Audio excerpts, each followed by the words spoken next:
Hola a todos, este es el segundo video del capítulo 21. Continuamos con Adam para explorar las interrupciones. Veamos cómo funciona el manejo de interrupciones en el microcontrolador. También podemos configurar interrupciones para varios periféricos del microcontrolador, por ejemplo, para una entrada digital, un temporizador, un ADC o interfaces de comunicación. Cada periférico y hardware funcionan de acuerdo con los valores establecidos en los registros de configuración correspondientes.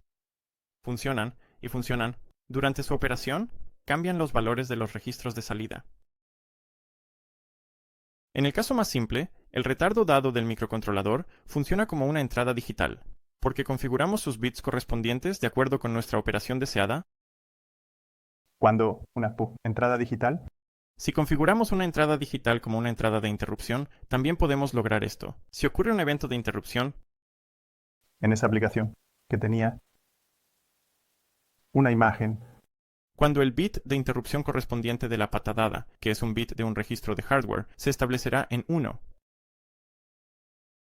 La esencia principal es que sucede con el hardware al mismo tiempo que el programa se ejecuta. La hoja de datos del Atmega 16A contiene una tabla llamada la tabla de vectores de interrupción, que resume todas las posibles entradas de interrupción.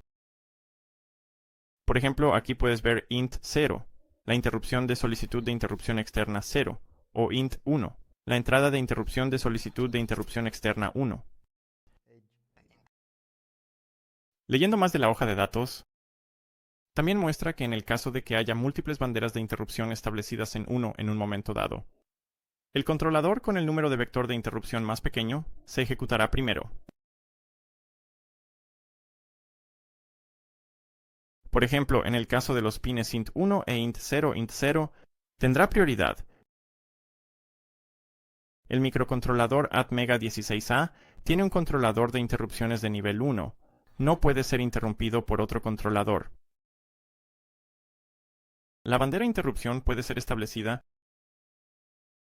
Solo puede ejecutarse tras la rutina del controlador de interrupciones, completado su curso.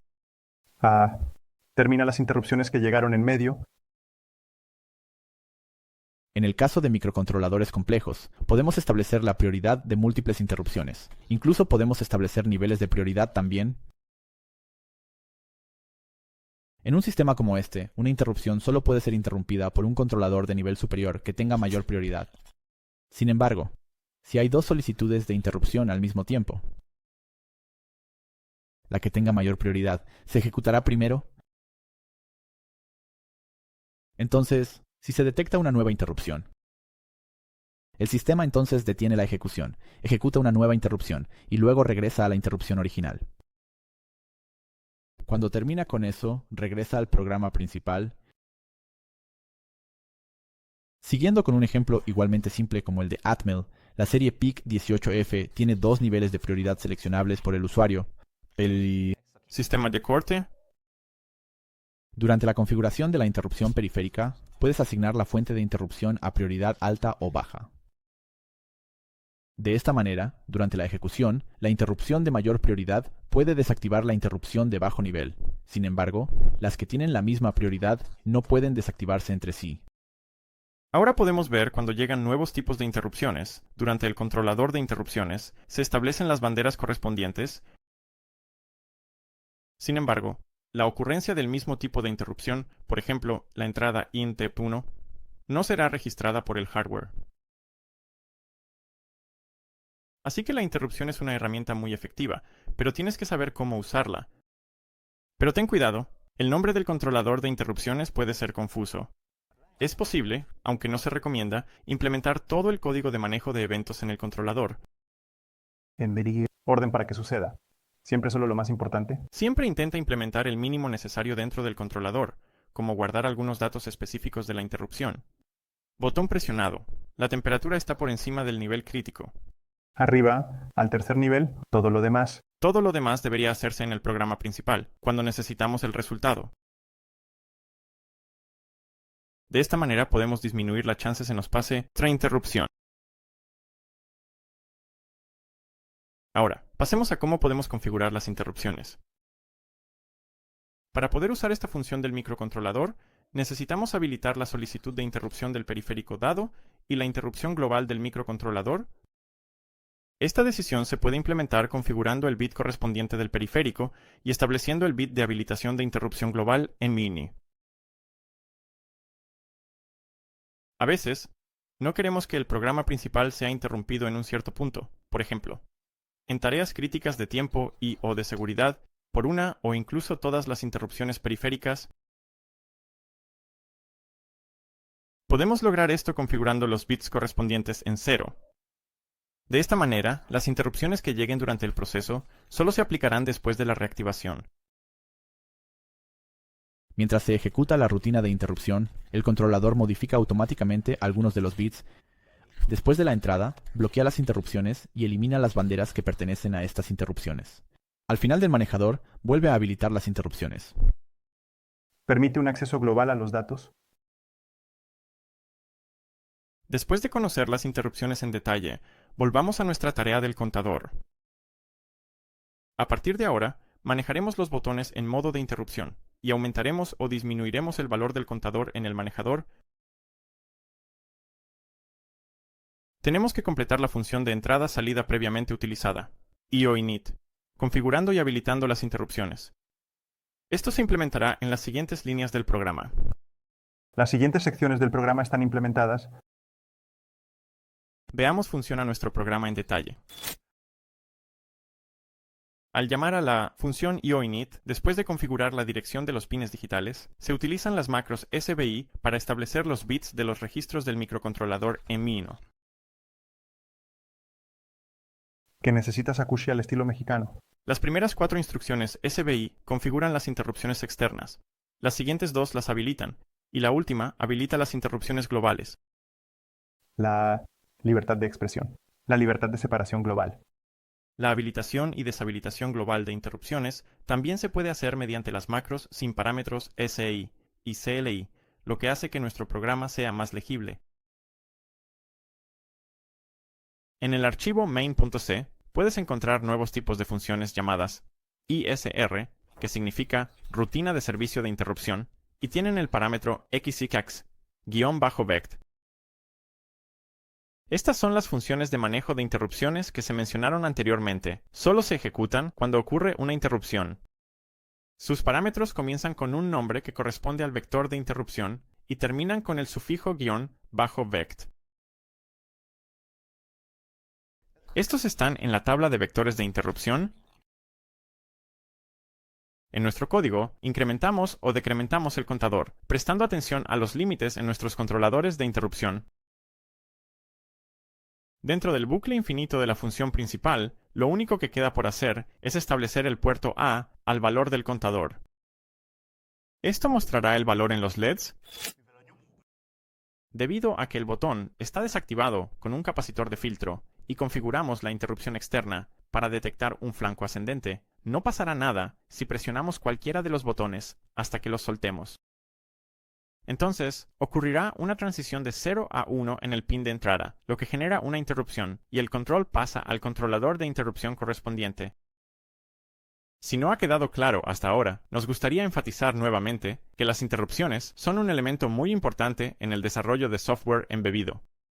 La razón de esto es que, en los microcontroladores, la mayoría de los periféricos son capaces de generar interrupciones. La interrupción no solo puede venir de un pin externo del controlador, sino que también puede ser generada por un periférico interno, como el convertidor analógico digital, que indica que la conversión está completa, o, si algún periférico de comunicación recibe un mensaje, puede activar una interrupción para avisarnos. Por lo general, podemos obtener información en una interrupción si un periférico de temporizador ha expirado.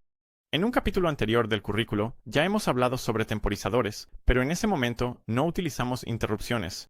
Veamos un ejemplo donde utilizamos un temporizador con interrupciones. Ya hemos hablado sobre el problema del rebote de los botones, que hemos solucionado con hardware, desactivando el rebote, en forma de 2 capacitores de filtro. Para el ejemplo actual, eliminémoslos e implementemos el desactivado de rebote por software en su lugar. Antes de hacer eso, veamos cómo se comporta nuestro programa de interrupción sin los capacitores de filtro. Carguemos nuestro nuevo programa que ya utiliza interrupciones. Yo también lo haré. Y Elimina los capacitores de filtro. El programa está corriendo, y veamos cómo funciona. Intenta presionar el botón primero, y luego soltarlo lentamente. Puedes ver que el contador cuenta 2 al mismo tiempo, aunque solo presiones el botón una vez. Si sigues intentando, el conteo ahora es justo. Pero con más intentos, podrías ver que a veces cuenta correctamente y a veces no. ¿Puedes ver lo mismo al contar hacia atrás? Para evitarlo, hacemos lo siguiente.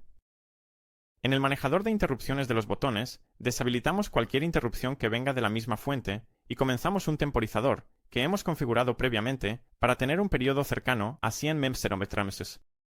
Lo estamos configurando 30 segundos. El temporizador es... Cuando el temporizador expira, se llamará a otro manejador de interrupciones, donde volvemos a habilitar las interrupciones que vienen del botón. Esto hace que el sistema detecte solo el primer flanco ascendente, porque los otros flancos, causados por el rebote, serán ignorados ya que la interrupción está deshabilitada. Los aproximadamente 100 milisegundos configurados en el temporizador son lo suficientemente largos para detener el rebote, pero lo suficientemente cortos como para casi siempre detectar 2 pulsaciones de botón intencionales consecutivas. Crea un nuevo archivo fuente llamado timer.c, en el cual, como antes, configures el periférico timer 1 con un preescalador de 8. El contenido de la función timerinit será el siguiente. Debido a que la frecuencia del reloj de nuestro controlador es de 8 MHz, la señal de reloj del temporizador será 1/8 de eso. El temporizador es de 16 bits, así que 8 millones dividido por 8 dividido por 65,536 equivale a 1526 Hz, así que nuestro temporizador se desbordará cada 65. Este tiempo se utilizará para evitar que los botones rebote. El contenido del archivo io.c puede permanecer igual, ya que al iniciar queremos que las interrupciones de los botones estén activas.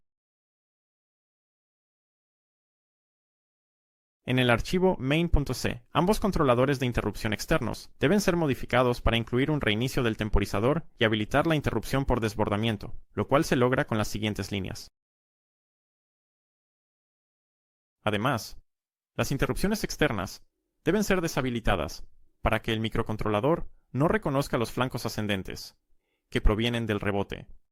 Además, se debe crear un nuevo controlador de interrupción para el desbordamiento del temporizador, en el cual reactivamos las interrupciones externas y limpiar todas las banderas de interrupción, que podrían haberse establecido antes de que el temporizador expirara, y deshabilitar la interrupción del temporizador.